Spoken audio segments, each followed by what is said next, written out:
I'm sticking with it, man. My girl used to cry about the treatment I gave her.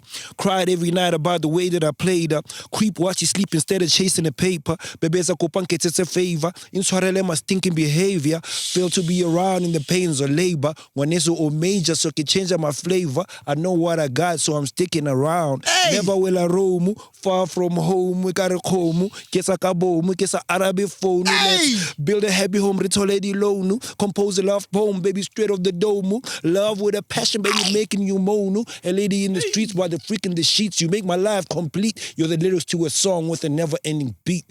What?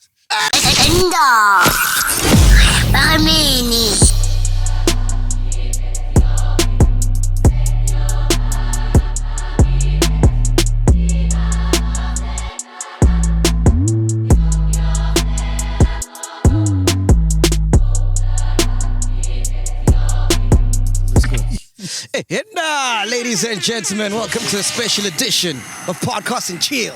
Hang out with another motherfucking legend. Stoan. How are you, brother, man? The Mokwebo guy. The guy who, like, he was a little man, this guy, you know, is on TV. But they said, nigga, fuck around and pass out because all the blood is coming from that little body. He said, you gotta choose your life. You gotta, I keep saying, Jumbo. Vendor heritage for that. Yeah. It's good to have you, man. Oh, it's great to be here, man. I'm so chuffed that I'm here. You guys call me out, man. I've been checking out everybody get a form or Joe. So I'm glad I'm here, bro. But I feel really blessed lately. Oh, before I tell you why I'm blessed, man. We're coming at you at Riverville in Waterfall. So this is where we're at. If you're gonna come through, make sure you come through. They got some great food. Have you ever been here? Yeah, I've been here a couple of times. One of the times I came for a meeting with the guys by my gents. And then the other time, actually, there was a polo the other side. And Bartsaka helicopter with Unati to make a grand entrance on the other side by the polo. So, you know, was it loud like Hustle? Hey, man, yeah, it was crazy how he's so corny. Or dry, which is like, he's droog zoals die woestijn, bro. Let me have a drink, man. I'm in need. So I'm saying, I'm feeling so blessed because lately we've been joined by a lot of legends. And I don't know, maybe it's because the Zola here. Yeah. We got a screening of Zola's interview next week in Stay Clinical. Oh, nice. Oh, I heard about that. That's a great win, man. But I think all the upcoming or the celebs now are scared to come here now. Why? Because you're gonna ask them difficult questions? Yeah, I think so. I don't know. You know, I think people... We should change the show to Bakai. Yeah, Bakai. Fuck off. Basinse Bali. Hey, but yo, we've outlasted a lot of cats, man. Dude. Like, yo, people, we've lost so many good ones along the way, yo. Yeah. I'm just thankful that I guess, but the good die young, we must be really bad. But dog, you've been in the game for how long? 20, 25 years? 26 years, yeah. Why the fuck would you want to be in the music business for 26 years? I don't think I've been in the music business for 26 years only. I've been in the business of Stoan for 26 years. Yeah. I think everything else that I do is a vehicle for the brand. And a lot of people say I'm a brand, but they don't really understand what they mean by that. To me, what you see is what you get. Yeah. This energy, MacG, but you've ever since you've known me, this same vibe that you get when you meet me is the same cat. So, I deliver through TV production, TV presentation, on stage MC, performing, radio. Everything that I do is me delivering the Stone brand promise of being approachable, being rooted, being versatile, you know, multiple horizon, multifaceted, and all of that, you know. What? Okay, I'm glad you mentioned all the other industries that you dabbled into. And the reason why I asked you why would you want to be in this industry for 26 years, I've been interviewing a lot of artists. And, you know, growing up, you heard things and rumors of, hey, Brenda Fassie, she didn't get a royalty, she was being screwed over. Till this day, Yeah. Musicians are getting screwed over. Like, this industry is evil, man. You swim with sharks, you're gonna get eaten if you Bro. bleed, bro. It's a jungle, bro. Yeah, look, we were lucky, man. We came in the business and we managed in the initial stages to meet Oskido. And I mean, half of the biggest success stories in this business have Oskido somehow attached to them. Yeah. Right up till Bo Casper now recently. And even some of the biggest hits. Some of the people kind of latch on to the lessons that he has taught, but some of them don't, you know? And I think the difference between us is that, you know, whether you learn from some of those lessons that he gives you and some of the people around him in the periphery. Like, I learned a lot from Spikere. I learned a lot from Mahuta. You know, Mahuta teaches you about longevity and staying young, you know, and staying current, you know. What does he say? Oskido teaches you, unwa champagne, unwa champagne all the time. No, but Mahuta, you know, I think it's about drinking the blood of the young, you know, so to speak, in terms of him working with young artists all the time. So, and Mahuta will always move to the next current thing. There was a time where Mahuta nebadlala hip-hop, when hip-hop was a wave, you know. And now, Majitabako Mapiano, and it's just a normal thing because in terms of his new phase, well, now the new Mahuta from Trompis, he was changing from Hobale Panzola. You know what I'm saying? Then he came in, Adala House, Adala, you know. He killed it. He's been moving with the times while staying authentic to who he is, you know? So I think that's maybe some of the key little things of meeting the right people. Bonebo Oskido, you know? I mean, I remember one time Oskido at Tropa as Bongo Maffin ko Samro. Yeah.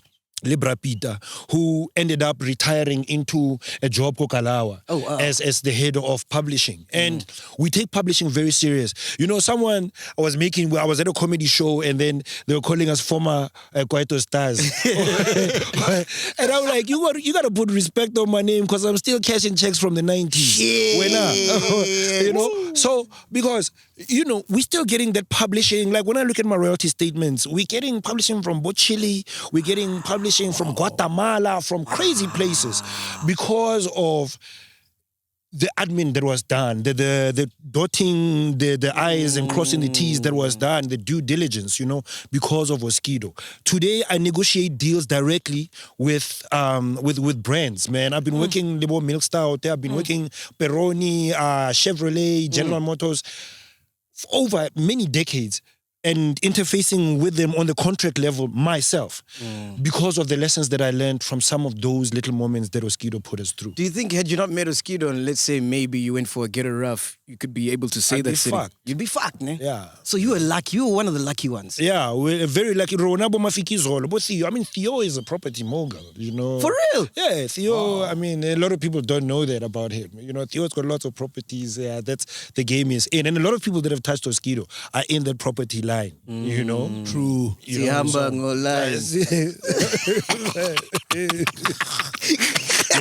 I'm glad that thing saved my kids from being the coconut dog. I'm a piano. Boss. The new age Kwaito. Yeah. But then why do you still think, like, till this day, I mean, I was chatting to MT the other day, and he was getting paid a salary and getting nothing from his gigging, you know? And as an artist, you know that's where you make your most money, from gigs. It's the model, man. It's the model that was established a while back during the Brenda Fassie years. Is that a real thing? Yeah, they've done that too lots of. You know what they do? They get you first the life. Okay. You know, you're moving to Joburg, you're coming to live your dream. You've been dreaming about this for God knows how long, ever since you discovered you could sing or you could make music. And now you got someone who says, I'm giving it to you, but listen, man. How starter so bona rokaya 12,000 a month and repatela flat ya gago and we're going to give you a car. You know, but the car is in their name, the flat is in their name. And just as soon as you step out of line, you're going to lose those things. And also, I get bona. That's when you step out of line because you realize, oh man, I'm getting 12,000 a month, but I'm gigging 3 or 4 times a week. 100%. And each one of my shows give me 30 kori, 40 kori. You know what I'm saying? So you do the maths and you're literally getting 10% of what you're getting a management, an agency fee for your work and giving the other guy all of your money. Your publishing, a lot of the guys, they'll be given in advance, not thinking about the publishing comes after a year. I think the first payments from any project, they come after a year. At that stage, a lot of artists are not thinking about that, man. They're thinking about that Golf 60. They're thinking about that apartment, popping snaps. You know what I'm saying? Look, man, hey, God, the blessings, candles burnt. They candles. So, hey, you got to do the sacrifice, man. I think you got to sacrifice for your dreams, and you got to know that if it looks too good to be true, it probably is. So, like with my industry, radio, right? Radio has its politics as well, but it's structured, Yeah. TV, same thing, but it's structured. With music, it's just like a fucking dog eats dog, bro. Yeah. Why do you think that is, bro? That's not fair. It's just the history of the music industry. You see, music has been around with us for millennia, but the music industry is like 100 years old. Yeah. Can you, like, the comparison? So, some people figured out once recording came into the realm of music and entertainment. Yeah, because it was about performing at first. Yeah, it was just performing. You word of mouth would spread and people would gather, kamanyalo or whatever, kamesebetsi, and your art would be known, any kind of artist, and performing artist, and your reputation would spread, But then they started burning CDs. Yeah, with music. Once they did records, it started with them records, man. Yes. The 12-inch, and those guys that were doing that were mostly the Jewish guys from the record industry. Around the same time the film industry started in the US. Okay. And it was mad expensive to record. You go into the studio, you have to have rehearsed. So those rehearsals are expensive as well. So you do takes. I think if you had to do 2 takes, you had a budget. Wow. You get in there 1 take, you gotta crack the song and make sure. So you rehearse. There's money for those rehearsals that has to be spent. So you do 1 recording. You get in there. A lot of classical songs, classic songs, from some of the top musicians that have mistakes on them because you get only 1 chance to record. Wow. So you record to a reel-to-reel. And then after that, in the studio, that guy, you need a professional to come and operate that desk with like 64 channels. It's not just anybody who can come and operate that thing and record to a reel-to-reel. And you get 1 chance to get it right. So I think then when that model kept moving and shrinking, the record industry realized, okay, we can't now squeeze them for the costs of that initial recording thing. Let's start owning more and more of their IP. And up till today, the same thing, beyond what you could do with a reel-to-reel, what a highly skilled engineer could do, MT can do in his bedroom. Yeah. We can do this thing right here. And distribute right to the world. From his bedroom. Everything, the whole value chain. And receive his money in his bedroom. So then the ones that can catch a little fish that doesn't have all that mental equipment and educational equipment to do that themselves, then it's like a 360 deal. So that they can now start siphoning everything that they can get from you, your performance rights, your recording rights, your advertising, your sync rights, your adverts, everything. Publishing, yonke. Your persona, what you look like. But you keep it like that, motherfucker. You messing with our shit. Fuck with our money. I can't think about it. I've only seen you in the Chisco. Alright, cool. Let's start in the beginning, man. Because, when you told your mom that you're dropping out from after, ne? It was actually AAA. AAA, yeah. Ne? Obviously, at that time, generational things, our parents don't understand this music thing. School is everything, Yeah, and your mom was a teacher, ne? Yeah, she was a teacher. Both my parents were teachers, actually. Yeah. How did that conversation go? It was one of the most difficult things I've ever had to do, and I regret it. I don't have a lot of regrets. I regret altogether stopping school because I think I should have continued to educate myself along the lines of what I'm interested in. Not being interested in that lane of advertising didn't mean that I shouldn't have continued with the school thing, you know? And that's what I'm trying to advise my children, that I don't care what you're interested in. You can want to haul shit for a living, but be the most educated shit hauler, you know? And so for now, you know, I had to tell her, I remember I'd stopped going to school now. Assignments, I'm missing them. I don't even know I can Tygervalley tebe, bro. Tygervalley, man. Yo. We are the hottest thing in the country. You know, You was dancer. Dog. So, wait, you were Tebe's dancer? Yeah, I was Tebe. I came in the game Tygervalley tebe. Okay, let's take it a little bit back. Yeah. The demo, Tebe, that album, came out exactly as it is in the album as it was as the demo. Because it was just that excellent with Bruce's production. Which album is this? Tempe Life. Okay. Okay.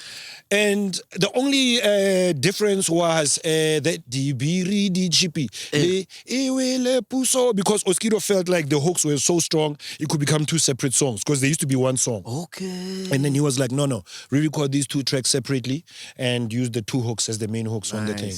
Nice. But as it is, Radibusa and all those other tracks are exactly as they were on the demo. So our demo had been running like we'd play. If you're playing Arthur or Brenda Fassie with Amachensa Yapanda, you were playing our demo right next to, and it sounded just, it was in place, you know?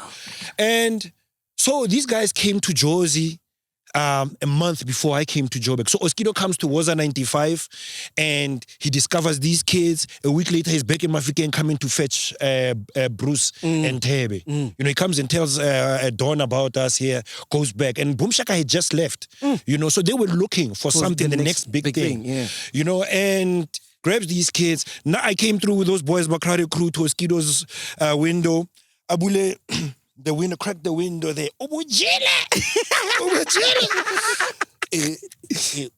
What's up, my man? My man, can you drop something there? My man, I dropped the freestyle for him. He was like, oh, okay. Oh, okay, that's nice. I actually saw him sober up a little. In Setswana, this freestyle no, actually it was an English rap, man. It was before. Oskido encouraged me to become a Motswana rapper. A story for a few minutes from now. Yeah.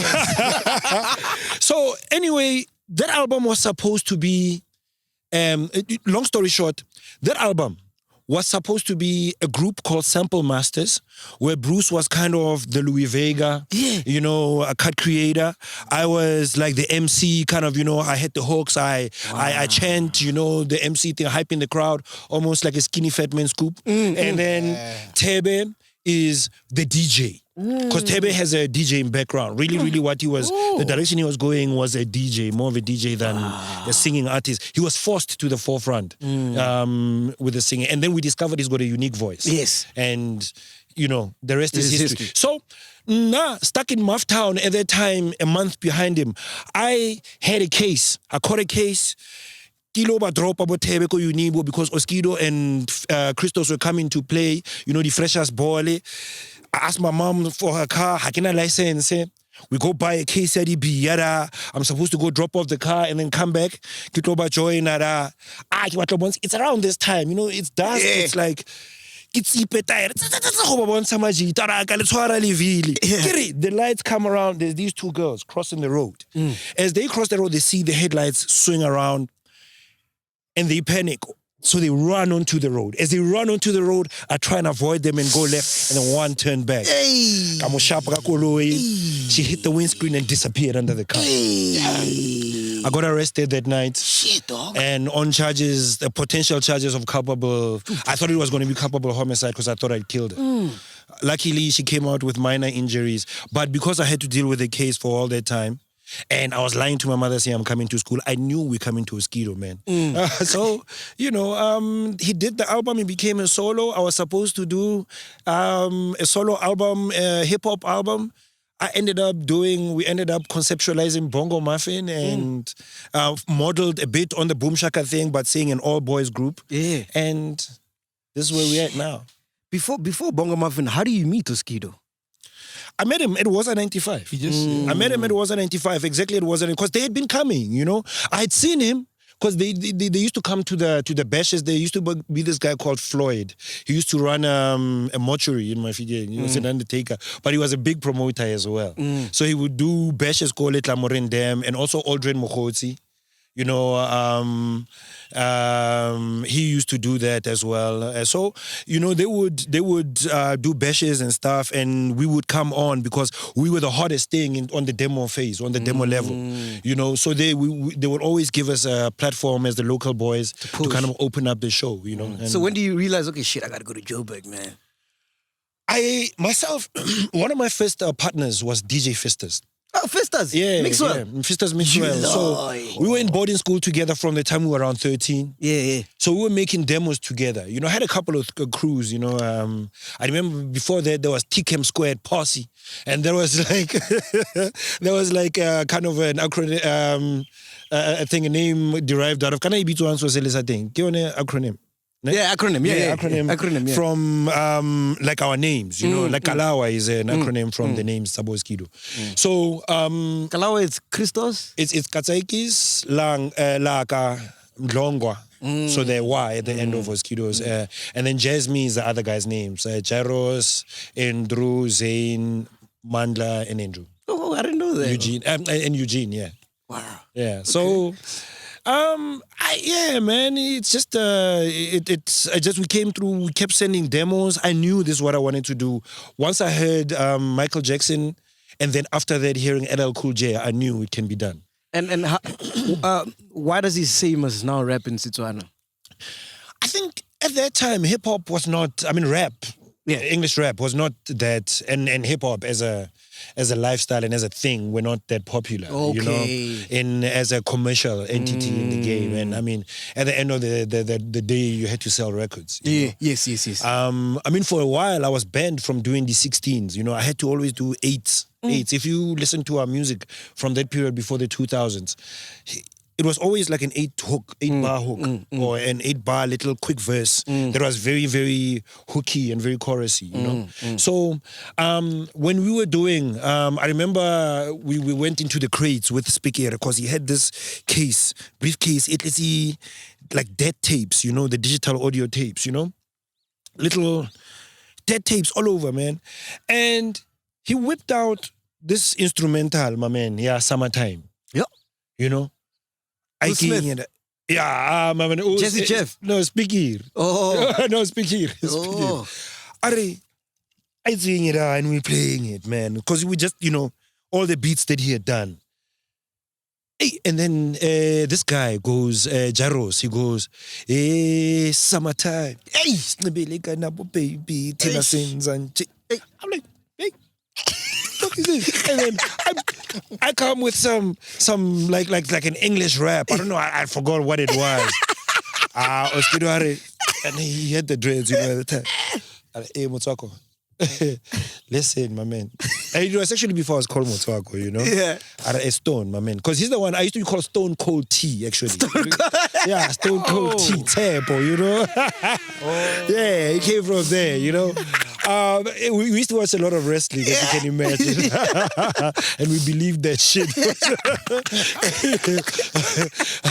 And so when I came to Joburg, he just started calling me Stone, so it kind of stuck. You know? Yeah. And so I Stone, my man. I think, hey, my man, I love Setswana. Because for the first time, I'd heard someone, I wanted to learn Sizulu as fast as possible, because when you're coming from Maffin, you know, Botswana, you don't know Zulu. I'm sure you can relate Venda, coming from Venda, you know. And I just had low self-esteem. And for Oskido to say, hey, my man, I love the rhythm of the language and just the texture, how it sounds. And you believe him because you can hear him trying. He's always trying to speak Setswana, you know. And I tried, bro. The first time I tried it, I wrote the summertime verse. I was like, oh, okay. Because also it's based a little bit on a children's limerick that we have. And you don't have any reference at the time. There's no one doing what you're doing at the time. No. There was no one doing vernac rap like that, you know. So, you know, we do it. the Motswako thing, for it to come out, now the first time I know my experience of the word Motswako and the concept of Motswako as a thing was, I wasn't even aware that I'm doing it. It's kind of an apple falling from the tree, Isaac Newton moment. Yeah. And, you know, Oskido kind of drove me towards there, but when I did it, I discovered it was me doing it, right? So the remix here, Summertime, came the next year when we were reloading the album. And we did this Summertime remix, and I wanted to find a song for the word remix or the mix. And the closest, we didn't have a remix, but we had a word for mix in Setswana. So I called it Motswako. So I said, you know, as one of the hooks, you know, this is Motswako. Give me Motswako. Yo. And then the next time I heard it was Iggy Smalls doing that 1, 2, can you feel the Motswako? And then the next guy was Double HP, you know, with Do You Feel Alright? You know what I'm saying? And full circle, Jabba, the reason why I love that kid, man, he's alive in my heart, is because he is the one that gave me, as the king, he gave me my flowers. You know, when I was alive. You know, he'll come to me and say, yo, Mogolo, Motswako, na experience ya ka Motswako, ke gore the first time ke utla Motswako, ke utlile motho a repa ka Setswana ka wena mogolo. Ke re my boy. And then he's ba re tlwaela masipa mogala ha ke rate maleti ba re tlwaela masipa ha se Twitter di And you don't get your flowers from these. Like, nah, man, I hear a lot of that kids you like talk a Motswako lot of guys. smack, yo. Especially the kids in Botswana, you know. They don't know much of the history. And I don't blame them, you know. We're supposed to document these stories and tell more, you know. So you can never blame the kids for being ignorant just across the board. You know, what we've heard about the new generation, my 2000 and what. When you look at my 2000, at any place, at any area where they've got equity, they're actually higher. Yeah. So you can say that mobile lekanting, the parents, us, we should be looking at ourselves because we've birthed this generation. 100%. Yeah. I like that, man. Yeah. So who assembles the band, Bongo Maffin? Whose idea was that? It was me and Oskido. Okay. So And Speedy's towel. as Harold Matlako. So Speedy, my first experience encounter with Speedy, he was part of a band called Intimate. Okay. You know, they did that. It's about Speedy is about Nelson Mandela, and then so we did a competition on SABC One called Coca-Cola Full Blast. Okay. And it was like a little bit of a televised established musician talent show competition, you know? Yeah. And both Speedy beat us, but us Tebe, we came out second. Okay. You know what I'm saying? They actually won that competition. And we saw him. So as we were creating Bongo Maffin, so one day Oskido came to me and said, hey, my man, I think he's like, hey, dude, so what if this was at the end of 95, you know, towards the end, like halfway, 3/4 of the way through 95. Boom Shaka's gone. Yeah, Boom Shaka has been gone. It's us and Tebe. So we've been thinking of the group thing, you know. We would perform with Oskido in a little interlude on a Tebe show, just so I can be introduced as the rapper, you know. I remember we had this instrumental, I Wanna Be Down, Brandy. I wanna be down. But guess what Oskido had? We changed the lyric with it. Ngizokushaya. Ngedog style. Ngizokushaya. Dog style. You can't say that now. They'll cancel you, man. They'll cancel you now. But how do you get cancelled by people that didn't put you on? Oh! I don't understand. Pause. I love that. I love that. So anyway, my man, you know, and then we conceptualized it literally as like filling out space, saying, okay, what do we had a thing with a rocker DJ, a rapper, and a singer. You know, but this time, just like Boom Shaka, you know, literally the reference was Boom Shaka, but this time just make it a boy band. Wow. You know, and you know, we We did it, but on the first album we already had Thandiswa. So who was there? It was myself, Jasid, and it was Appleseed and Speedy. yes. Thandiswa featured with a lady called Lilo, and they were both on Jackknife. Oh, Jackknife. Yeah, because Jackknife had 3 vocalists, and one of them was Fresh's wife, Tabiso. Tabiso. Yeah, Tabiso Sikwane, you know? Who's the one who did? Who's the one? That's Temba. That's Thandiswa. Thandiswa. Yeah. You lie. Yeah, that's Thandiswa doing that. Baby, Yeah. oh yeah, hamba. Hamba. Yeah.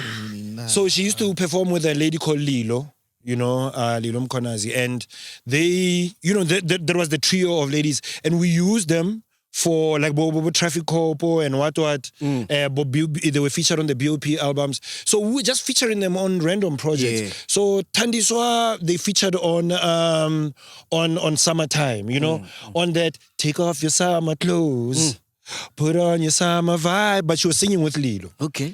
So then we call her when we're doing Hotel California and what is it? This thing. When we're doing Hotel California and Makeba. Because Hotel California and Makeba were actually concepts that were brought to... Oskido had them for Boom Shaka. And they were supposed to be Boom Shaka songs. You know, he kind of discovered this Puff Daddy thing of remaking tracks, Tsakale and stuff, and figured out, damn, we've got a hell of a discography more South Africa and, you know, with our legends, you know, our classics, you know. And... You know, one morning he comes to me on a Sunday morning. He's got that tabloid. I'm not going to say it because that's the one thing I won't do. I saw, and it's a story in there saying that Boom Shaka is saying that because they came back, you know. When they saw, like I guess when they saw the success at Hebe, you know, guys spoke to Oskido and they came back to Kalawa. Okay. And then they left again because they were saying that he's robbing them. Now, anyone who knows Oskido knows that. I know. You can be maybe unhappy about a certain way he's handling certain types of business, But not robbing. But it's a difference in opinion, but not robbing you, like literally fleecing you. So he comes with it. You can see he's torn. He's toasted again, you know. And he's like, Motswako, look, man, this thing, look at the story here. And these guys are saying this about us, you know, and they're leaving. You know, but no problem, my man. We've got these tunes, Hotel California and Makeba. I think you owns could rock them, you know. We do it. We cannot do it. We feel like, hey, man, Hotel California, the Eagles, that singer had such a sweet voice. Let's get Thandiswa in again, you know, to come in. Hey, she rocks them. Then she does Makeba. And obviously Makeba, come on. Straight down her alley, you know. That's when we started discovering that Thandiswa, you know.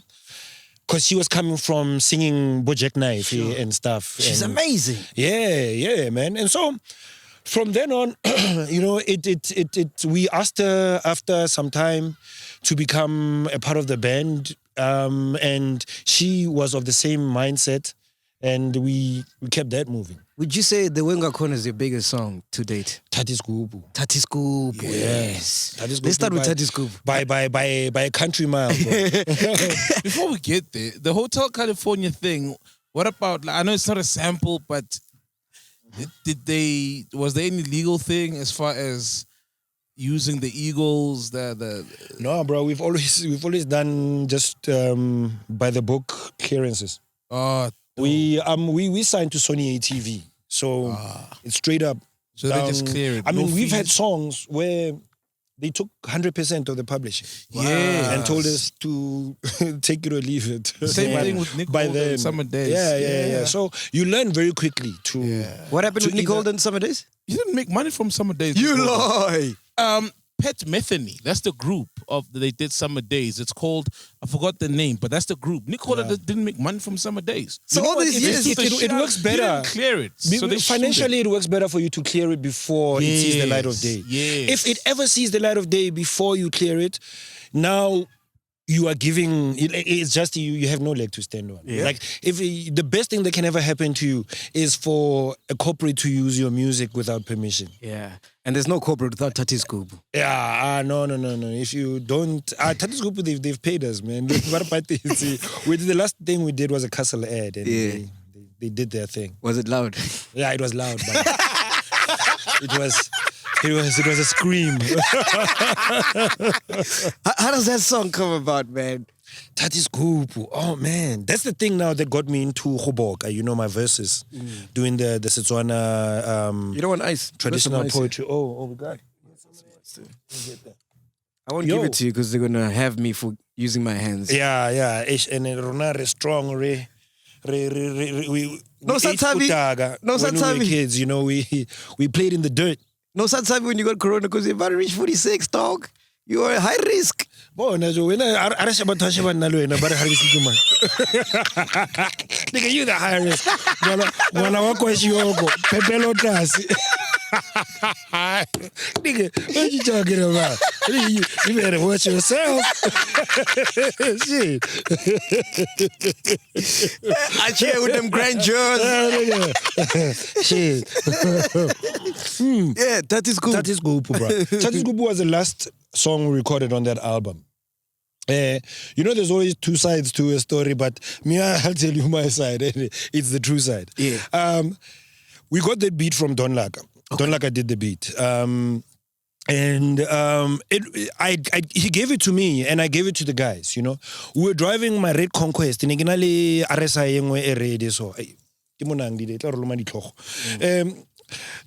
so we always used to roll around in this RSI. And another tape decker area, you know the tape decker that goes to the end and then it flips the cassette? Oh, yes. I see those ones. So I had this tape in the car, like just perpetually, you know, playing the beats. So we're coming from an interview. I remember we were around that, you know, just below the what do you call the hotel, man, out in between the zoo and Parktown on the road on I see it, man. on Jan Smarts, ne? Yeah, I see it. What's it called? Yeah. Smash. Just after the zoo, the hotel, man, the Westcliff. Westcliff, Oh, the yes. Westcliff. Yeah, you see that road. Yes, That yes, road. yes. Yeah. So we had just had an interview, and I think we were supposed to be going to Dawn's place. And Thandiswa had sang that hook before, because it is similar to another playground hook. Okay. You know, that you do yakokasi, you know what I'm saying? And she had done it before, you know, and I was like, gents, this beat, yeah, fire, you know? Can we sing that beat again? So it's all four of us in the car, you know. A lot of creativity used to happen with us in the car. In the car. Yeah. It was in a kumbi. We were all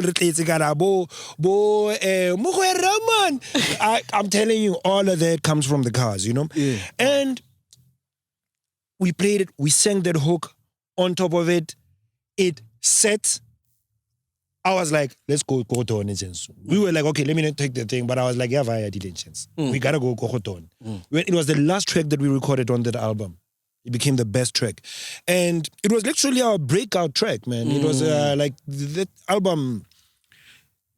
Every week we'd hear, okay, gents, the album has hit 10,000 units. Wow. In a few days, no, guys, the album is 25,000. Damn it. No, in a few days, again, no, gents, it's 50 now. You know? So, we went there, Kotone, Baricoda, now Baopela Kada, you know, in the studio. And I remember it was a little study, Sardone, they got the windows open. It's summertime, I think. And I'm sitting under a tree, about, you know, a small tree, man, like not much bigger than these trees that you see around here. And I'm trying to figure out how to keep it, you know, ish. I mean, I'm coming from my benchmark, but Motoka mole ushapa thathi scoop izwa mdala omo ushapa ubeka. I did a silent prayer to Modimo. Kitlo chunang mali. Kitlo chunang entlekele mplele Modimo. And I promise you, bro, I wrote the only line that I thought about, like literally constructed and composed was Bome no maso ki bosila khaka sino amoro. After that thing wrote itself. Wow. It wrote itself. It's divine. And I, up till today, I listen to subsequent verses and I'm like, what zone was I in? Did I write that? Who's this one? Yeah, man. And that's another thing that gives me so much respect for Amadlozi, you know, and the people that came before me and the people, you know, the bloodlines that have combined since the beginning of time so I can carry on mine. That was them. That was them. Yeah. The way corner, that's my favorite. I like that one. Yeah. The way corner, the context of that thing is Moses Molelekwa. We were grieving. It's a grieving song for Moses Molelekwa because we recorded it on the day we found out about his death. Okay. And it was such a confusing, tragic time because he was on the come up. So that's a sad song. It was a suicide, right? It's a sad song. The way kungakhona dinengqondo zokuthatha into zami Goduke. I want to take my shit and leave and go. And the verse. So my verses, when I write them, I always have like a movie playing in my head. And subsequent to that, always when I'm doing the verse, I see that picture. I've got a visual mind. I studied art from grade 1, and it was one of my matric subjects. That's why I was at AAA doing graphics. And so I'm picturing in the way kungakhona, it's like the town crier. So I've taken the persona of the town crier announcing the death of a great warrior. Like legions coming home, a little unit of the legion is coming home to come and announce that guy died in battle. A great elephant has died, No, that's the different one, isn't it? Motswako wa tlhaselwa ke seraga kua mokhosi. Mongwe re bitsang matshola. Blackie, where's Blackie? Where's Blackie? Oh, where's in the the carpets in. Dina le swege di carpets. Yeah. Di kopinyana zina le swege. They're like, hey, these ones are too ish. Ha ba rate for Rebo vi. Glow up. Hey, Blackie. Yeah, man. So it was a movie, it's a movie, still in the movie. So it was about Moses Molelekwa and the way kungakhona, it's just like shit is so fucked that I just want to leave now. Damn. I want to go. So bro, I didn't know that song was that deep, bro. Yeah. And I've been listening to it for years. So you guys, when you went to studio, like you had to think about like exactly what it is you're doing. Yeah. Each verse, everything. Yeah. It was, we'd always ask, what does that mean? Like, kuraone is like, daindiri shirida pururuka. So that made us learn a little bit of Shona as well. Thanks, bro. That allowed us to learn a little bit of Shona as well because then we'd always have to ask Jasid, what does that mean? Yes, exactly. So if I was a bird, with wings, I would fly to my mom.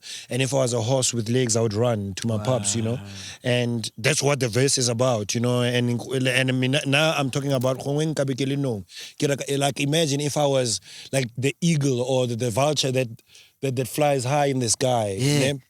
Or the eagle that flies high in the sky and never comes down to pitch with you commoners. Where I only land in the caves where the great diviners are, where you've got the great python, Madibela, that stays there, like it's... Because Madibela is like... It's folk tale things, concepts, about that there used to be this lion. I mean, this is this python that if you see... rock dassies around, you must know that snake. You know what I'm saying? It's around that thing. So it's folk tales, it's learning about language and oral traditions when grandma is telling you stories about Sananapo and all of that. Those are the pictures that I put, trying to do it within the context of what we're experiencing in the pictures that we're seeing today. That's deep. And that's what I'm trying to do with my poetry now. I've realized I have no desire to be in the top 10. I have no desire to have the hottest Mapiano song. I want to have the hottest live stage show, one man dropping those lyrics and telling you, and with an LED screen behind me, like that screen that Kanye had on that one show, which was like about 100 meters across. But I don't need all of that. I just need like on a stage, just the LED behind me with an audio visual presentation of the lyrics that I'm saying. Yeah. As I'm dropping it, you can see the visual there. Get into your mind. Yeah. You read a lot, ne? I do. I'm a nerd, man. Like my mom used to buy me books during the toy phase. Like when I was 5, 6, my mom was buying me books instead of toys, So, I remember I used to get laughed at a lot because I would have these words and concepts that other kids don't know about. But, there's more of them than you. Yeah. So, but I would say, I get it. So I remember there was a day we had a model making in school and I forgot what subject it was. And I came and I made... a skyscraper. And they're like, what is this? Yeah. And I'm like, no, it's a skyscraper. But a skyscraper? what is that? There's nothing like skyscraper. Scrape the sky. Drop that fucking thing. In grade 1, there was this dude, he couldn't count to 100. And no, I'm like, yo, dude, you know I can count to 100? It's like, you lie. I'm like, no, I can count. Let me count for you. 1, 2, 3, 4, 5, 6, 7, 8. No, there's no count to 100. Like, 100. All right. Dude couldn't even read his name in the pigeonhole there. Yo, so yeah, man. Like, I read a lot. What's your take on religion? I hardly watch MTV and all of the likes. I watch Discovery. I watch. So what's your take on religion and like Africanity? I'm not religious, I'm spiritual. I don't subscribe to an institutionalized spirituality. You know, where we're saying this is our club, because even within Christianity, there's schools of thought. You know, there's the Catholics, there's the Protestants. And if you learn the history of it, it was politics. You know, that's how they came.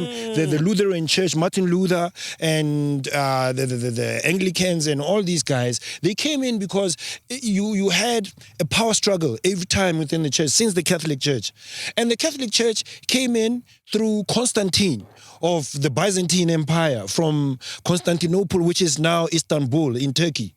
And if you look at the city of Istanbul, it's got two religions, you know, the architecture of two periods of the Ottomans, which the Muslims, and then you have the Christians when the Knights of Templar came in, you know. So the clashes of these two cultures that have been fighting for the soul of the world, like for time immemorial, you know, and within that, there's hierarchies that completely go against the concept of kindness and spirituality and godliness.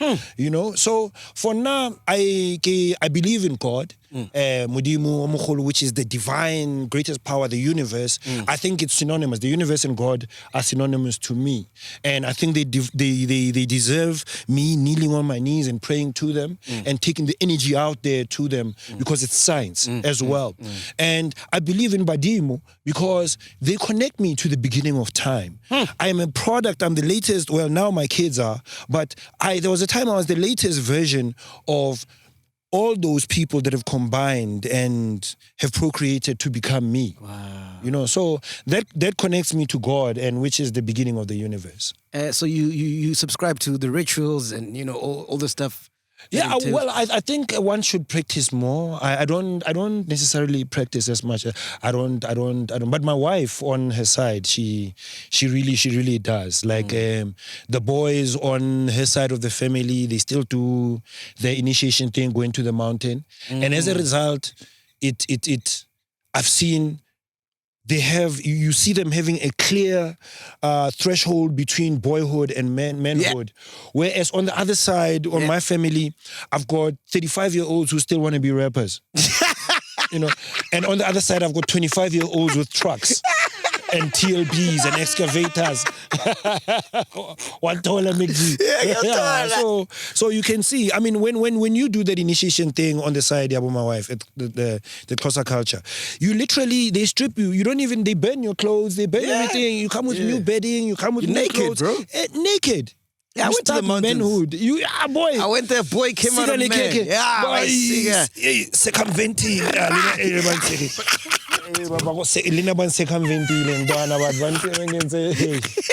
Hey, man.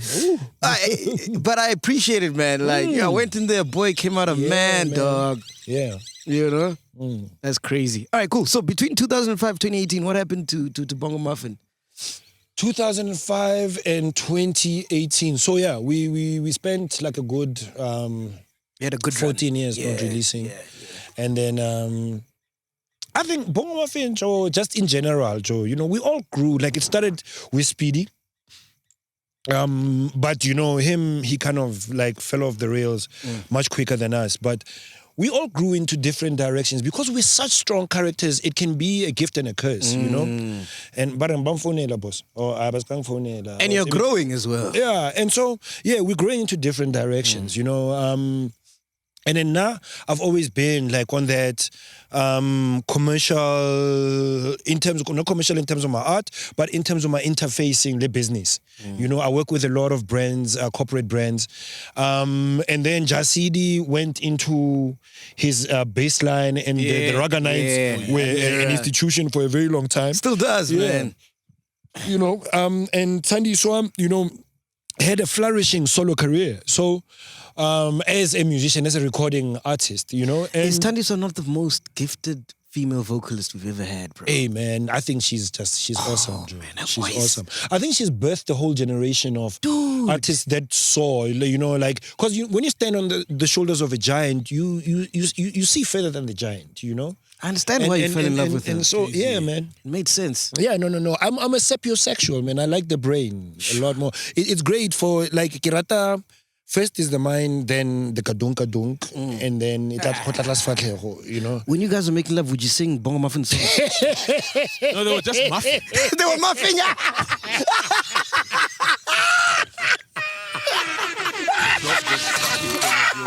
What?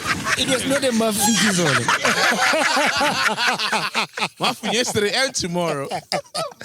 Yo, no, we kept that shit incognito like a mafia. Mafioso. No, because, you know, you used to cut that bread with mafofora. No stone unturned.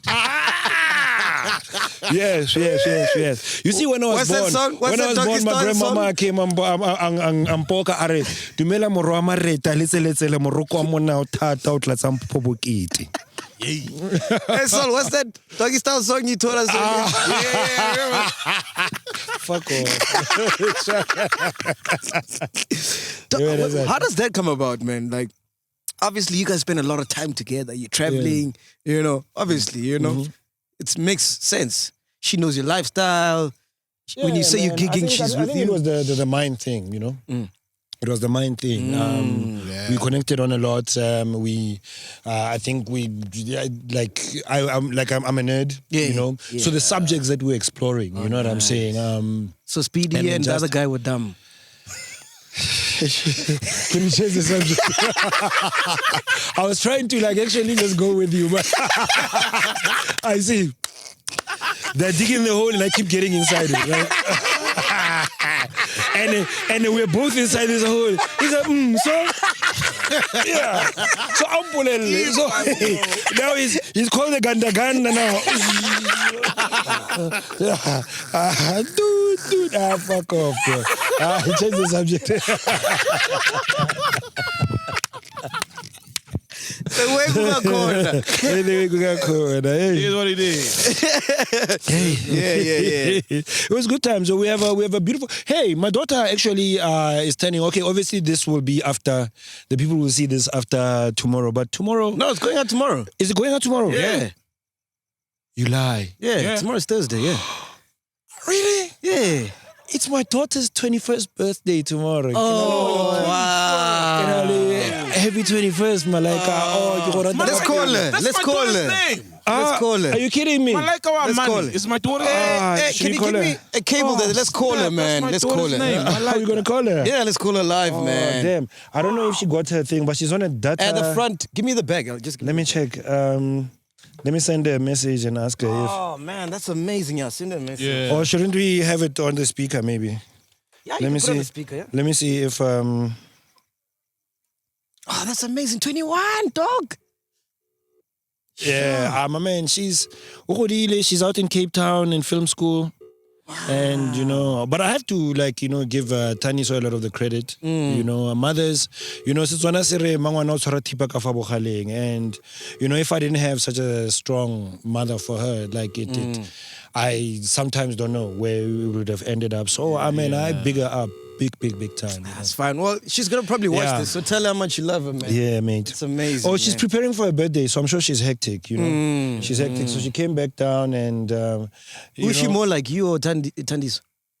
Hey, she's got time, but I think to her mother, she's more like me. You know? She's more like me. She's a Taurus as well. So Okay. we're both Taurus and hard-headed, bro. Hard-headed. Yeah. But you know, like she gave me one of the tougher teen phases, you know. Okay. At the end. But what it did is it knocked me into shape. You know, I ended up now wanting to become a better dad for her because part of it was my shortcomings a lot. And, you know, I grew up without a father and I don't really have an example of what a great dad does. Yeah, you know? yeah. Oh, wait, you wing it, bro. Oh, wait. She's calling back. Malaika.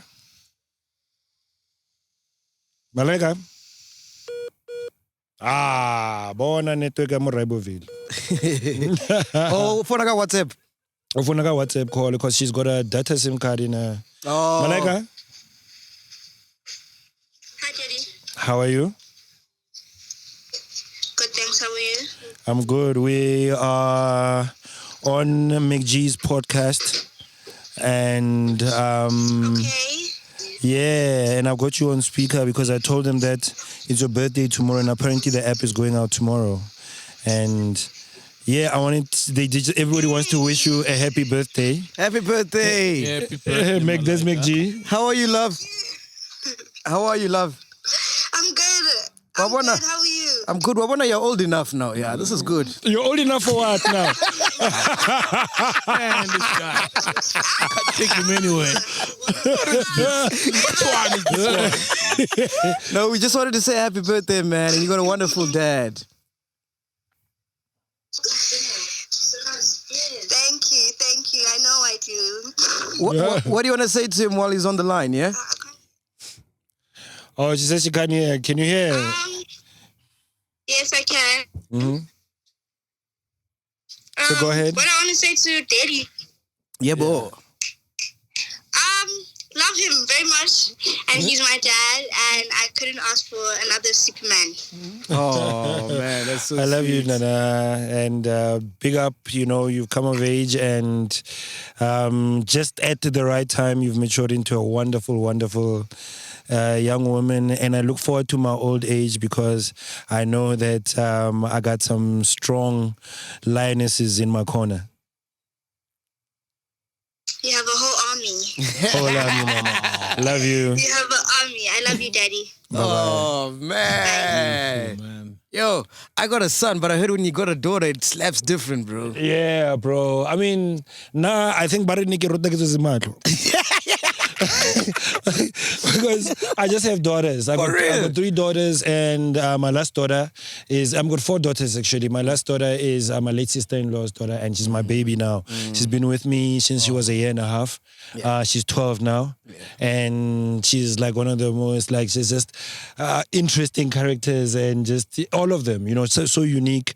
And they've just made me want to become a better man, Joe. I think without them, I would have died, Joe. Like literally. Because looking at some of the people that we've lost, you know, the lifestyle and everything else from inside the mind, because sometimes we're not even kind with a voice inside the mind, and that can be a cancer that chows you, you know. So what was Nsiki Mazwai saying? Because you sound like a good dad. You look like... Come on, man. I mean, it's water under the bridge. It was an unfair, I think, indictment on my character as a person. I think, I'm not going to absolve myself and say that I was like without fault in that situation. But I think there was a way to approach it. And I think going forward, like if you've got people in your family and you care about them, you love them, there's a way of approaching it so that it's actually, it's part of the solution, not a thing where, because when you question, you can try and solve the same problem, but a different approach by maybe first of all, you can tell a person about what you disapprove about their actions without judging them, their character, you know? So, you know, so I think it's some of the things that I've learned. Because when you judge a person's character, they become defensive. Exactly. And therefore, you're no longer dealing with what you should be dealing with. It's like the men are trash thing. Yes. You know? I feel like now, a big part of the airtime is being taken by, no, but listen, I talk to my youngsters. The things that you're saying, endorses you or rather justifies you to call us trash are not true. Ya gore men don't call each other out. Men abuse us like just in general. We're not. You know what I'm saying? We've got daughters. We were raised by mothers. Exactly. You know? And we're saying some of these boys were raised by mothers as well. So all of us as society have to take responsibility for this, because now if the conversation is being dominated by people defending their own character, instead of you saying, just to say some, instead of saying men are. You know, just to say some, and to have someone go on an hour-long argument about why, and I'm telling you, listen, this thing is a distraction to me. You know, let's go, because I'm with you. I'm your ally. But now you are, and I think it's rather unfortunate that at a time where the black man, this thing, oppression and white on black oppression, the sweet spot of weight lands, my man, is the black man.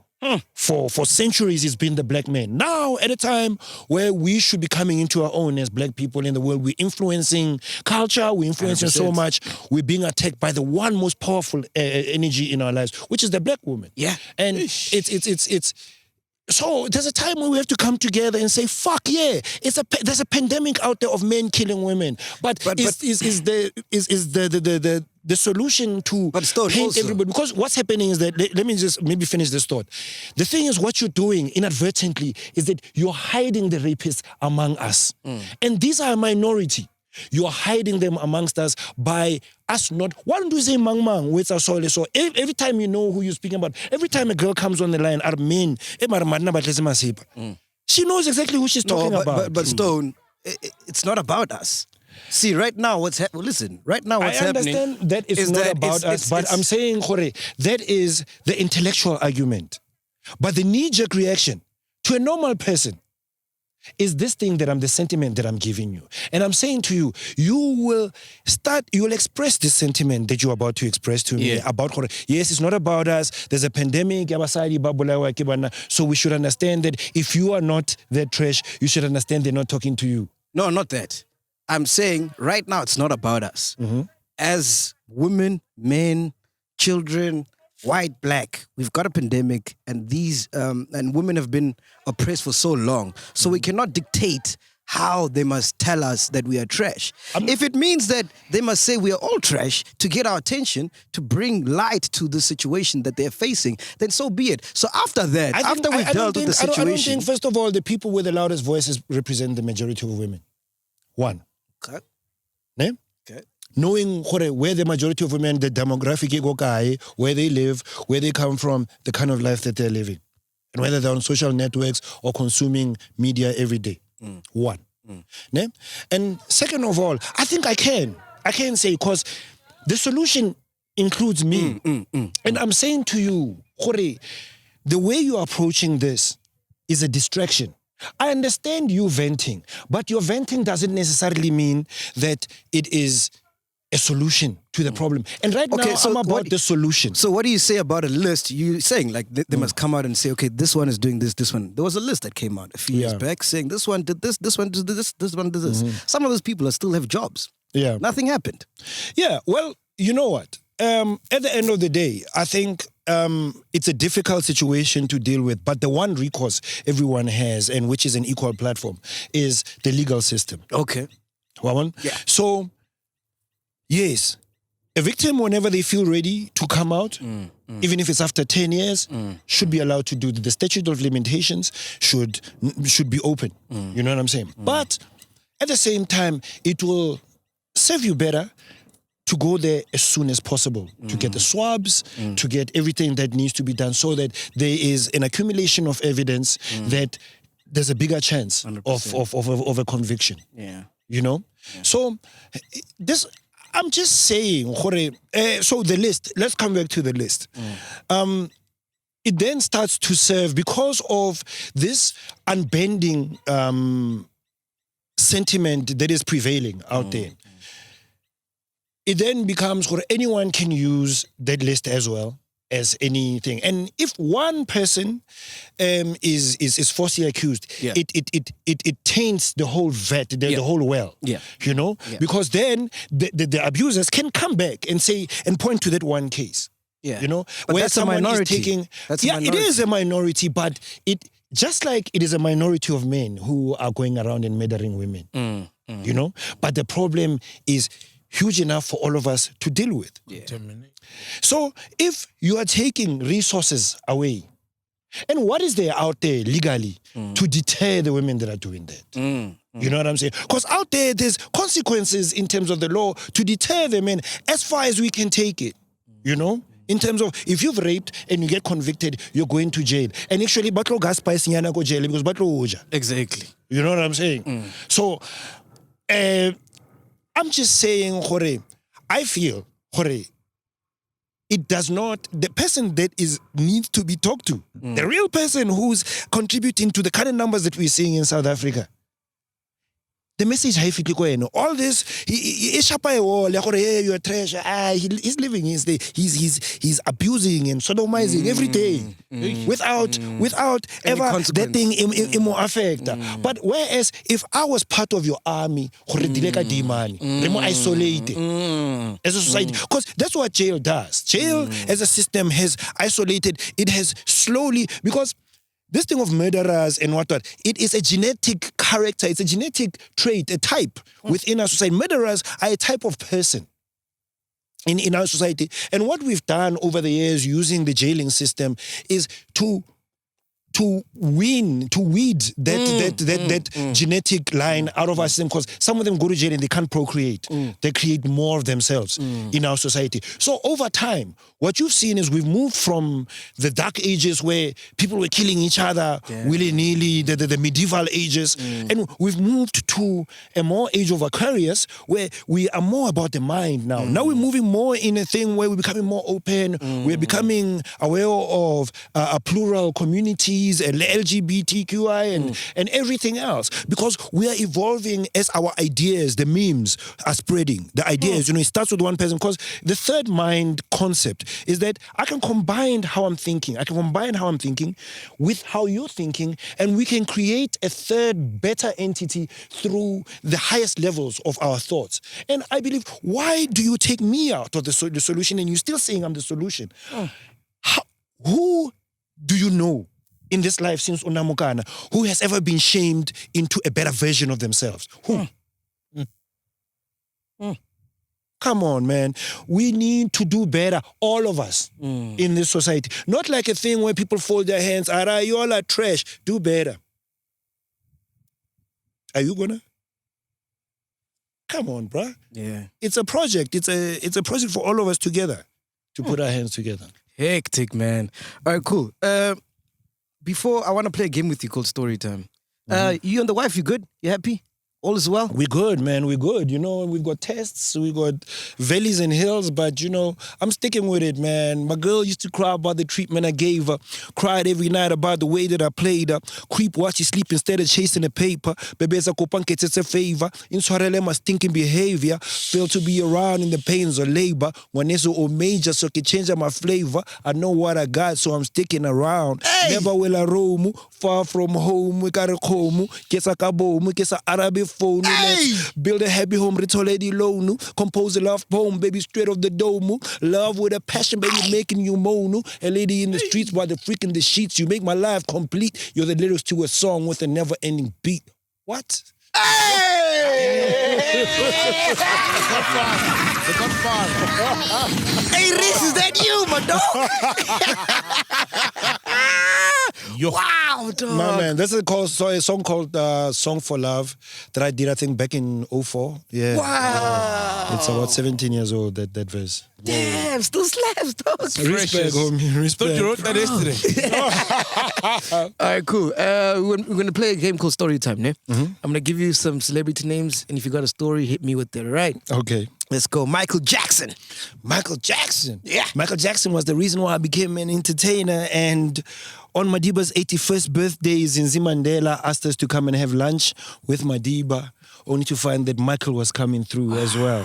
Whoa. So Michael was sitting here where you're sitting, and Madiba was sitting here, and Taniso was sitting in between us. And I gave the keynote speech for all the guests. for Madiba's birthday that day, and it has stuck with me ever since then, man. I asked him about that album before Rock My World came out, and I was asking him, so we're waiting, bro, like, no, like, you know, he's playing with Kabbalah bracelet, and he's drinking juice, he's fasting that day, and I mean, he was such a humble person, man. For real, dog. Yeah, so like yo, like you know what I'm saying? When you see him, like he's such a he was just an amazing energy from the moment. Did he know you guys? You make him say things. No, obviously he doesn't know anyone. Like, you make him say things and he says them. Say you love Bongo Maffin, and I lost that tape. Can you believe it? Say you love I love Bongo Maffin. You see, after that photo where we're standing outside, with him, myself, Speedy, and Jasid, we're supposed to. Jasid, when we're supposed to go there, yo, Ja, you know, we're supposed to go there and go see Madiba and Michael. Hey, yo, tell Michael that I'm here, so he must come over here and see me, you know.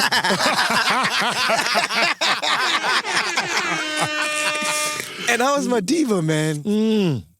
A dream, man. The guy also had an awesome memory, you know, because, you know, he went on a charm offensive when he came out and he was campaigning. And I remember, you know, my grandmother and her peoples out in the Northwest, you know, the religious mothers, were really pro-Mangope. You know, they had sleepless nights knowing that the communists are coming, you know. And you know, he went there and my grandmother was smitten after that. You know, he went to one of the church groups and my grandmother was smitten after that. So I remind him about that time when he went to the Northwest. He remembered her, bro.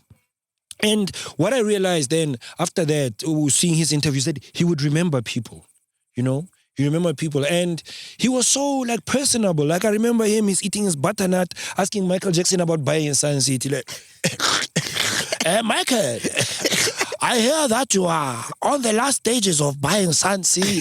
How is that going? And Michael is like, oh no, Tata, I don't know. That's amazing, it's just bro. like, it's mind blowing to know that, you know, they're not so superhuman, you know. Yeah. Everybody is just a normal human Isn't it being. crazy how the guys that you would expect to be superhuman and be egotistical and like rude and just like, fuck you, I'm Michael Jackson. Yeah. You know, you better worship the ground I work on. Yeah. Turn out to be the most humblest. Yeah, man. I think And the guys that shouldn't have that. ego is inversely proportional to achievement, you know. Ego is inversely, like if you've done a lot, you're humble because you know you failed a lot.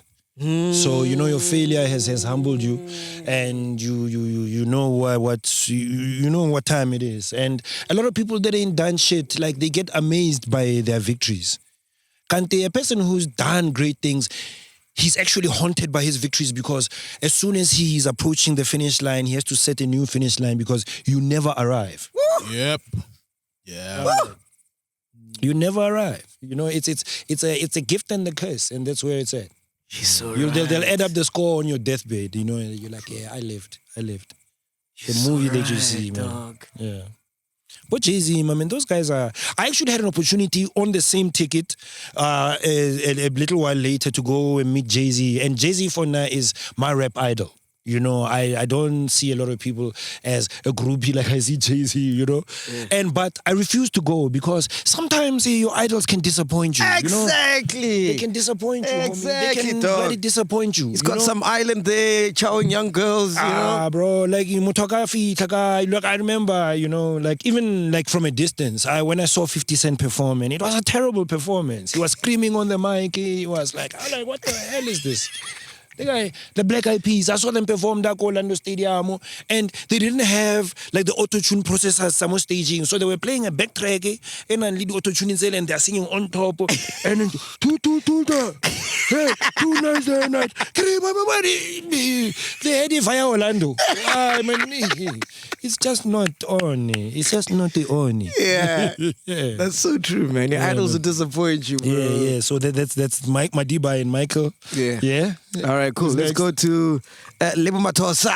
Oh, Lebo Matos. You gotta have some stories. Oh, man. she used to kick ass. Yeah. Namura Lebo san. Serious? Yeah, Lebo. Because don't forget that at that time, like homophobia was not such I think that's like, Frowned upon. and, mobilized against. So everybody had to kind of stand up for themselves. And, I remember Brenda's crew, had a lot of gay cats in it. Okay. And Goofy, there was this guy, hairstylist called Goofy who passed away. And, many of those guys, Amstel, Ego, Yes, and Amstel, yeah, Ego and all the kids, And I remember if You used to drive them still. really, we're not so very. No one is an alcoholic. Long relationship with Amstel. That's why this nigga never grew, man. But we say like a pepelo class. Malnutrition. Chaburoto on the road. The only fancy restaurant was Ultra City. Hey, man, like, hey, Lebo. So, people would talk a lot of smack, and they were quite revealing, and they came out with that thing, that new benchmark. Yeah, women back.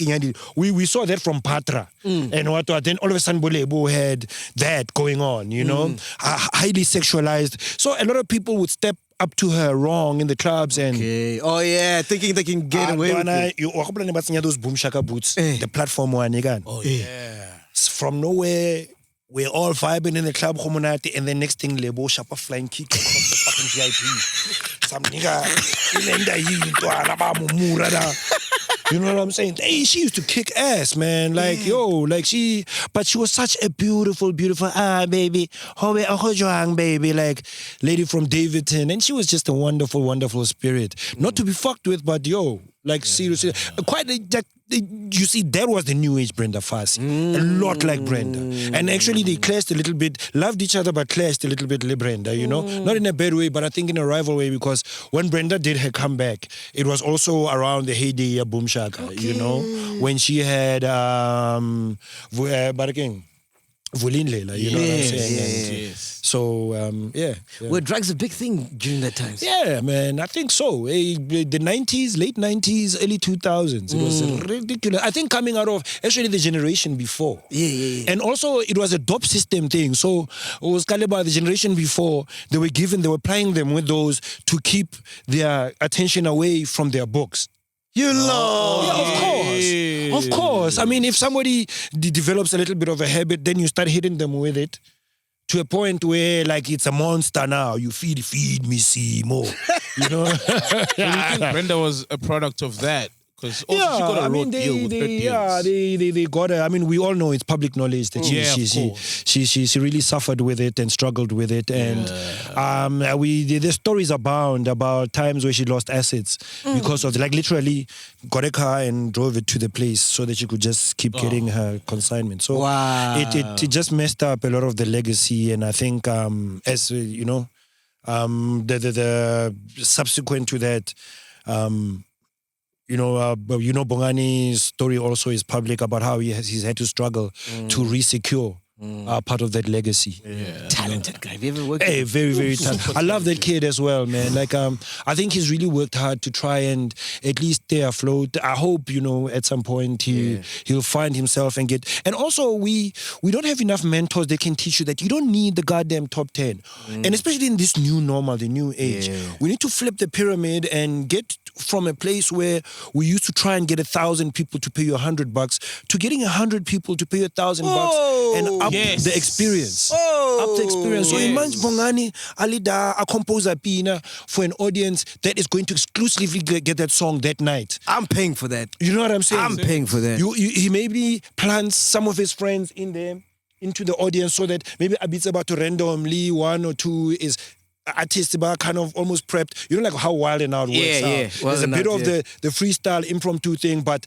I'm sure there's workshopping happening, workshop it a little bit, and then it's a dinner experience. There's wine pairings, and then Bongani just does his thing. After that, there's a beautiful song that only those people do. Hey, you know? That's beautiful. That's beautiful. And Kingwana Brenda, I mean, come on. That's what he just has to sell. I've seen him work in the studio. I'm like, what? Yeah, he's very talented. I mean, that guy that he helped the sound, Josie. Oh, It revolutionized hip hop in the country. Till this day. Hip hop took a turn over that album that they did. Yeah. You know? Yeah. Lerato Singadi. You got a story? Lerato Singadi, double HPs. Let's pass. Let's pass. Yeah.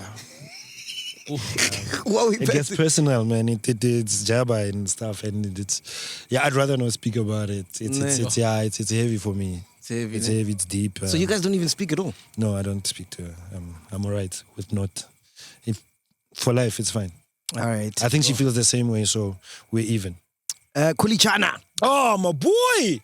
Oh, Kuli, has branded himself as Motswako originator, and I think he is an originator of a style. So I'll tell you, like the kids come Motswako, the reason I love Tux as well. I'm one of the guys that spend a lot of time with Tux, and each one of them, the reason why Motswako broke apart is also because just by chance, the egos got to a certain level because each one of Motswako's most visible proponents has had his year in the business where they were the artist of that year. From Jabba, Tux, Kuli, Morafi, and now Casper. Yeah. So, and I think the mistake that they would do sometimes is that when the other one was on top, Baba Ngoneli, the understudied Sahare to the point maybe a little bit twist ice boyish level, and the guy knew I'm gonna come up one day, and when I come up, you know what I'm saying? So every time one would come up, he would ego it back down to the other ones that he had passed along the way. And it became a thing where they're all posturing for each other. But Kuli, I've picked up so much love and humility from him. He calls me Letona, and so the kids, what my point about that, mentioning the other guys, is that I feel that Jabba, he crystallized the idea of Motswako. So I discovered Motswako by mistake. I discovered it by mistake, and it was a rough diamond out of the ground. Jabba polished that shit and turned it into something that could be sold to the masses. And Kuli brought, and Morafi brought the illest flows to Motswako.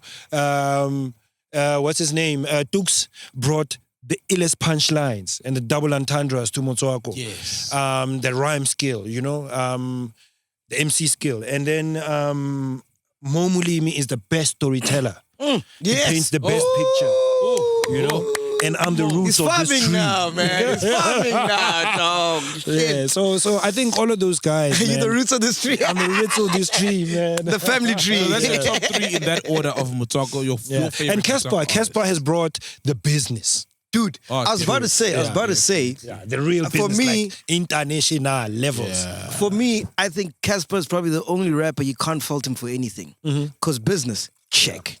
Yeah. Performance, check. Hits, check. Yeah. Motherfucker, Struggle. I think Struggle did that to him. nah. Yeah. He was under those people, and I'm sure at some moments he had his ass boy moments, and because he had to, those sleeping on the couch moments. So you ask yourself, where the fuck am I? Yeah. Until one day you see the inkling and you see the light at the end of the tunnel. It's not a train coming at you. It's So you're getting to the end. Yeah, it's getting very castle loud. So you had a question, so what is the question? No, I was saying, so that's his top 4, including Casper, in that order. Yeah, what is your WHP, top 5? Give us your top 5. WHP.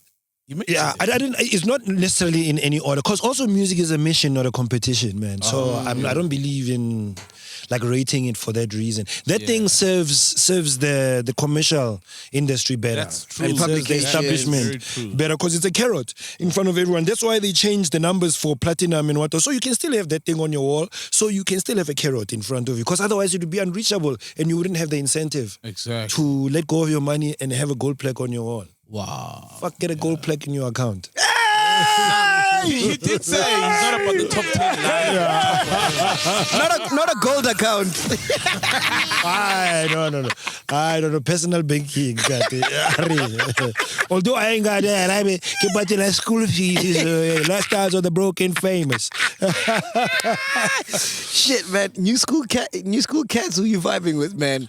I dig Nasty, yo. Yeah. I think Nasty is clean. I'm not really about that English rap because I think, especially with hip hop, you gotta represent where you're from. 100%. You know, the styles of hip hop that blew up outside the US. You know, places like Brazil and Japan and the UK and France. They had MC Zola, you know, they had their own people doing it their own way, you know, and we got to perform with a lot of those guys from Senegal and stuff, you know. So and I think if you represent and speak your people's language and speak their stories, then you have a place for the global anywhere hip-hop. in the world. Yeah, and Nasty, he's managed to do that English shit while still representing really well. Yeah. And I like it's kind of mindfuck, eh? Yeah, it's pretty clean, man, what he's doing. It sounds authentic to me. Yeah. And a lot of the time, you don't get that with a lot of kids. It sounds like you're mimicking someone else. And we're overseas to those guys, you know. The lesson I learned touring several times in the US is that we're overseas to them and the world wants to see us being us, you know? I remember you used to do cover versions for 45 minutes. Yeah. And then you'd start, for the other 45 minutes in your set, you'd start doing Botati Scoop and whatever. Yeah. And that's when the crowd would go crazy. Yeah, man. Like we were told going to the US that the Americans are only really more interested in their own contemporary styles and it's hard to penetrate that market and then this and that. And so we kind of tailor-made the set because if we were doing our own shows and we're not part of a big lineup. So what we would do is on the weekend we do the big concerts, you know, share the stage with Diana King, Damian Marley and all those guys. You know, we open for Femi Kuti out in a Hollywood Bowl. We share the stage on New York Central Summer Stage with Basement Jaxx, you know. Wow, yeah. My feelings for you will always be real. Where's your head at? Where's your head at? So, you know, we open for those cats and we would do like, but in the middle of the week, just to keep up our upkeep, because we toured with a tour bus coast to coast from the West Coast up till New York State. Fucking kidding me. Yeah, we were there for a month, you know, just doing about 2-3 shows a week. And we would do the small shows in clubs and, you know, small venues. We played House of Blues in Boston and some of those places. And we would do 2 sets, like 2 45-minute sets, 15 minutes apart. So, you know, we tailor-made the first set to be palatable to them. So we do the songs that we think, like Hotel California, Summertime, and what, you know, soft tunes. And they enjoy it because we're good musicians. And then we'd come with a set, bo Tati Scoop, bo the way Kungakhona, bo Kuraone, bo Latumizulu, and they would go nuts. And it's just white people. Yeah. Generally, I mean, there would be a few South African experts always that start the vibe up. You know, Mopile with the flag and stuff, people from the embassy or whatever. Yeah. But, Joe, after that, whoa, it was just like, we realized, you know what, people, but also another thing that fucked us up is we went to Sony, to New York, to the headquarters. We were speaking to the boss. Plays our video there. I think it was Kuraone, you know, loves it. You know, I'm wearing t-shirt Angola. Oh, is that the flag? Angolan flag? I'm like, oh man, they're feeling us. Oh, song ends and he's like, great song. Can you do it in English? I'm like, what the fuck? Wow. He's into a story. That's amazing. So when you see, like, who's this girl that got signed by Beyonce's label? What's her name, man? The R&B lady. Oh, Elaine. Yeah. When you see her get a deal like that, are you like, wow, you know? Because he paid the way, essentially. Yeah, man. I mean, I was shocked that she's from here. Yeah, I was shocked that she's from here as well. But I think it's happening a lot. Look, the homogeneity of the world, you know, how we've seen the emergence of, say, the Nigerian sound, how Afrobeat is really become quite sweet. You know, it's very an international commercial sound. How that's happened, it's had its good things as well, good aspects to it. So the fact that now you hardly need to move to America in order for you to appeal to those people, you know. That's why my piano, I think, is resonating with them, because the texture of the music as well. They're loving it right now. It's palatable, because the quality of the music now, they can, whereas before we had a difference even for the processing power of the computers. You know, the ability, they were using Pro Tools. Right now, no one is even using Pro Tools, you know what I'm saying? Because we are all like on par now in terms of the instruments that we use in order to produce what we produce. So now the difference is literally in the equity of the artist, you know? So for me, it's a beautiful thing. I mean, yeah, I would have loved to have existed in a time where for doing what I do and like that, reaching the pinnacle would have been us literally becoming multi-millionaires. But that has not been the case. That's not my story. My story is that I am the root. The root of the tree is not the canopy. It's not the leaves, but it is as important and as essential as the rest of it. Man. We are the roots of podcasting. Yeah. Meaty. So we're gonna die broke, Sol. I don't see it. Thank you. Motherfuckers about to become Google rich, man. Google money, man. That's when you start shitting on people. Like, literally, I mean, you're going to be having, like, weird sex with people. Like, MacG asked me to cock on him. So, girl, yeah, so after he cocked on me, like... He's been to the hockey club, can you tell? There's a whole hockey club, eh? He started there, so now there's Tokyo, you know. White boy, what? Eman matay majo. What like chasa Vaseline ata mo team ato buampeto mo. Matay majo. Shabaga, we've got some money for you. Stoan, what are you busy with, man? Busy with my gents? I'm busy with my gents, man. I'm busy with Native Gin. My gents, you know, my gents, I've been in partnership. Well, I've been in association with them for a very long time. A guy called Didi De Villiers is a friend of mine, and he has now a head designer called Mutei. Nice. And a young black man, you know, who has an awesome opportunity he's a partner there at my gents now. Yeah. So, my man, you know, they design all of this. Like, I'm almost head to toe. Just my sneakers. Even the jacket. Yeah, everything. My pants, my t-shirt, and the jacket. I like the jacket. The jacket is my gents. So, check them out, man. At my gents on Twitter and on Facebook and on IG. And they're the oldest street fashion brand in South Africa. Black owned, ne? Black owned? No. But the guy, you know, Didi. Yeah. He's I mean, a white man with a black soul. You know, okay. You hear about that a lot, but Yeah.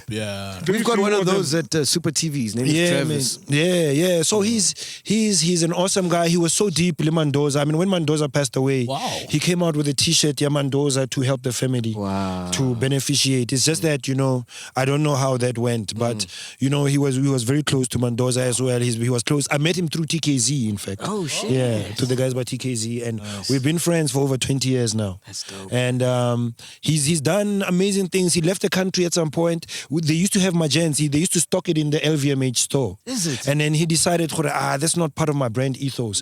So he came back, rebuilt the business here. He's got factories that he's working with.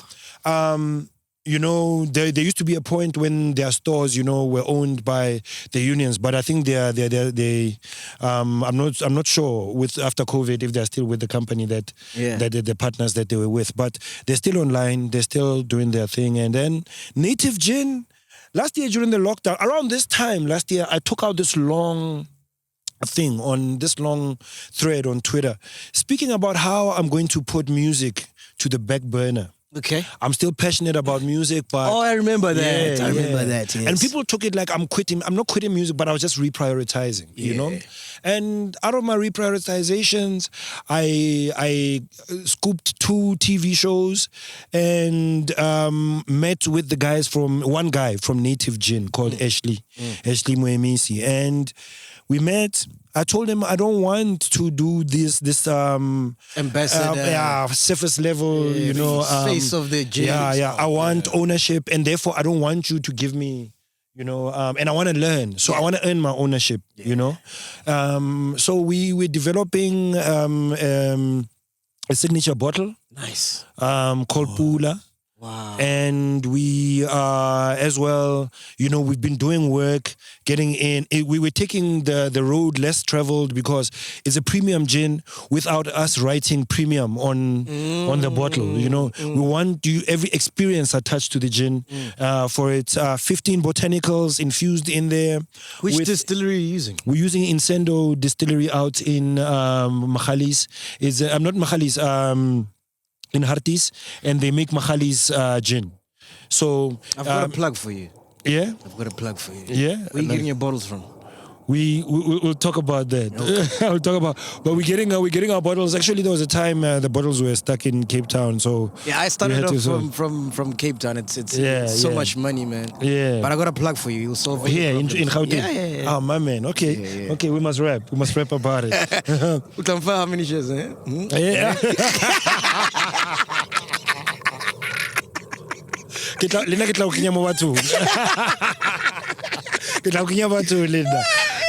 So Native Gym has really gone well for me, and also I just feel like I want to learn new things. So I've been learning.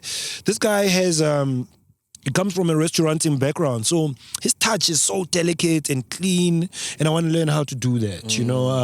I'm coming through. If you can see the artwork when I advertise the gin, we're trying to curate events that kind of are in line with that. That's why we're doing something at Ferguson Rooftop. No, it's called Sandton Barbecue.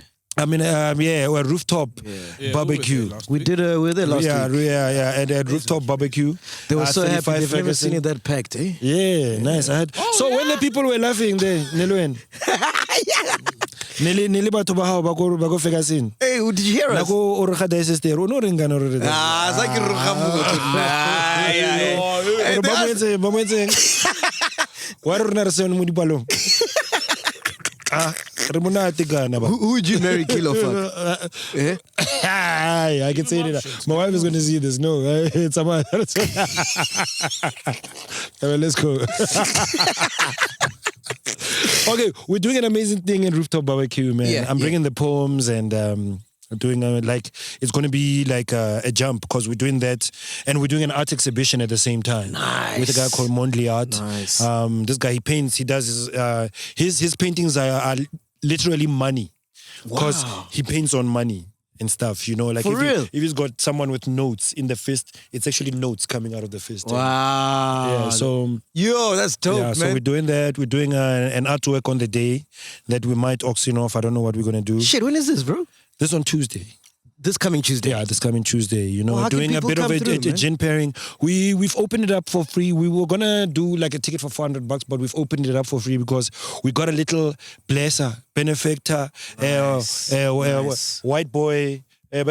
Spiritual white boy fund. Tokyo's fund. Yeah, whatever. But it's the funds more. So we've opened it up to the public, and so anyone can just come. Anyone can just come to Rooftop Barbecue, but of course you're going to have to be responsible for your own food and everything else.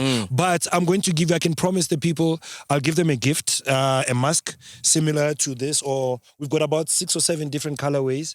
So I'm bringing those gifts for the people, and I'm bringing some native gin as well to taste. So we'll do a bit of a gin tasting. I'll tell them about it, and then get into my journey Amaboko. Yes. All right, cool, man. In closing, Stoan, man, it's been so awesome. My man. You haven't changed, my dog. I love you so much, You must tell the people only meet drinking places. My man. Marlena, bro, you haven't changed. You're still as controversial as hell. You still look like your mind was messed up when you were still young, and you're still the same kid, man. And but one thing I know about the people that love you to bits. Guys like Bomo Flavor, Damwedi, loves you to bits. Wrong man. guy. You can tell I haven't spoken to me in a while. Wrong guy. Tema. More Flavor. Tema. Hey. But the people that love you, dog. Like I think the people that are into Popstar, yeah. But you know, when you're coming down to even the people that that supported you for the podcast. I remember one of the narratives was like, no, makana ba mo cancela MacG.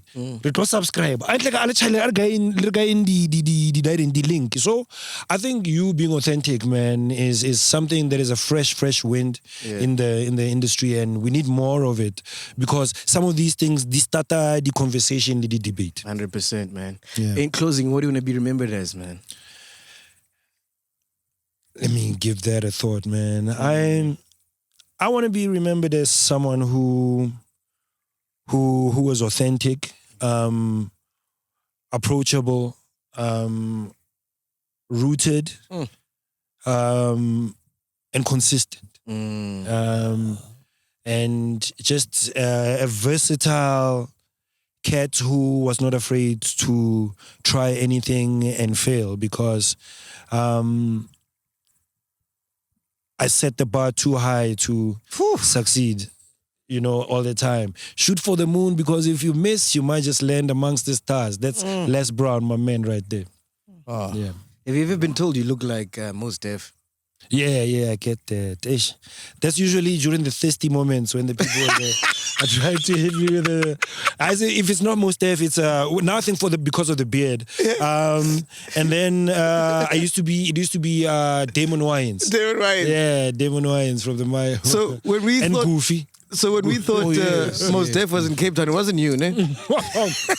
He was wearing magents around Cape Town. Yeah, For real? No, I know it was Yassine. No. So you got a question for Stoan, man? How did y'all come up with the name Bongo Maffin? Cool name. Bang the muffin. We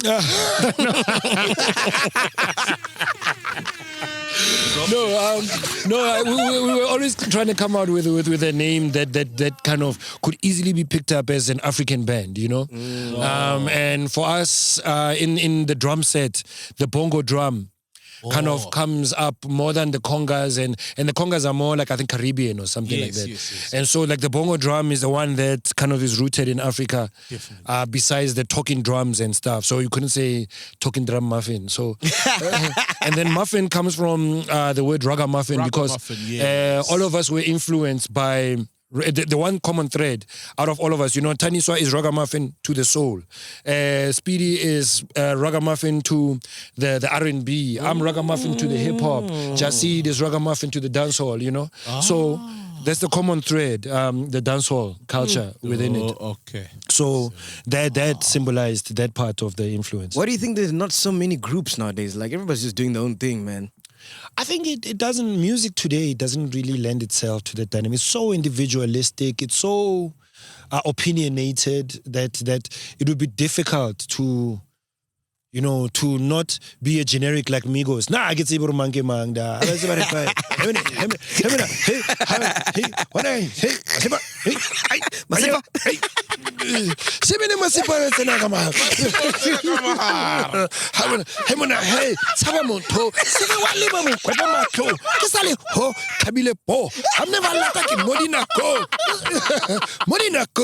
of my enemies,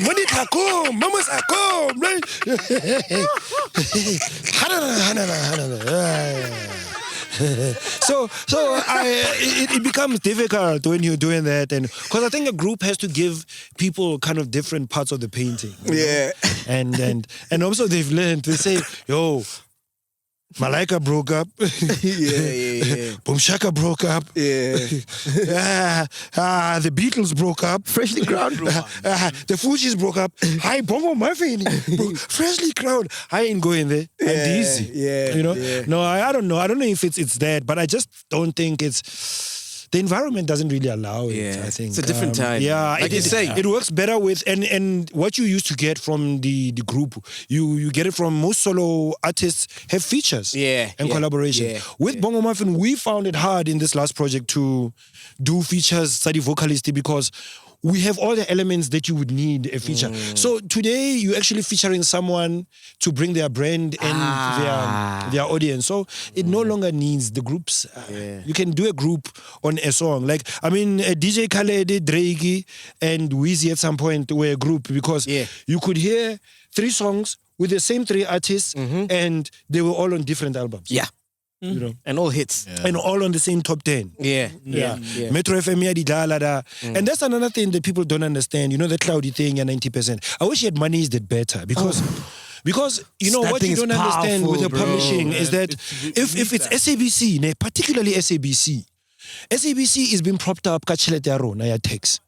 So literally, when you play a Beyonce song or a Jay-Z song in the middle of the night, at 12 midnight, you are wiring money to Jay-Z and Beyonce, tax money to America. Yep. You know what I'm saying? So if you had done that thing by putting, and what would happen every time the summer, they would start playing a weeks-long playlist, Yadi Kwaito in South African music, and what would happen? They would experience a spike in listenership, excitement from the people. So it means, and look at my piano now. Yeah.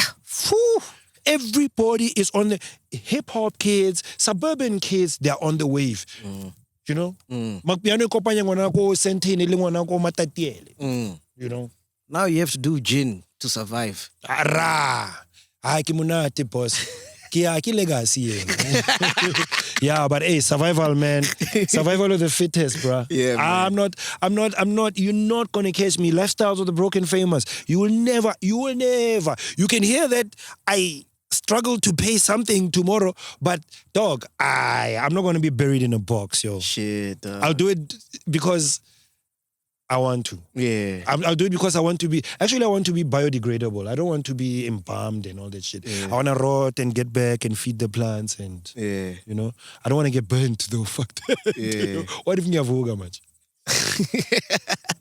Hey, Stoan, man, this has been amazing. We didn't even touch your TV, your radio, Castle Loud. We didn't even speak about that, man. Yeah, I got 2 TV shows, man. I moved from SABC to MultiChoice. So, Saneta, which is it's like a new age Zola 7, sponsored by the Daily Sun. For real? Yeah, That's we dope. going out in the communities, doing amazing work. I mean, I've met people about Sokol in our country, bro. I met this one kid, she doesn't have a nasal structure. She was just born with eyes and a mouth, no hole, no nasal cavity inside her skull. We got her about 20 plus years of surgeries with the Smile Foundation. And she's going to have a maxilla expert, a plastic surgeon, and a top pediatrician to go through her. She needs about 4 or 5 major surgeries to get that done. So amazing things that we do. And then, of course, we have Zansi Magic Music Specials, where I just interview amazing people, like, you know, being with you like this, man, it's just been awesome. So Can you help me, man? I need a penis enlargement. nah, wena o bola batho mos kana ba ibitsa ndileng ele ya ko mpesu cause ke ndileng ele ya bone by these guys. You can talk to the They Smile got Foundation. the tree yako, the tree, but you plant it and then you have to cut it at a certain time, otherwise you're in Jombolo. It's not going to be manageable. If you don't cut it, it keeps growing.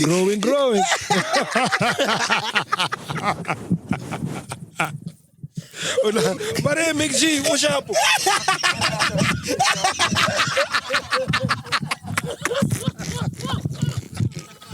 Shit, don't make me laugh. I need to go pee, man. We out here, man. Podcast and chill. Boom. Endo.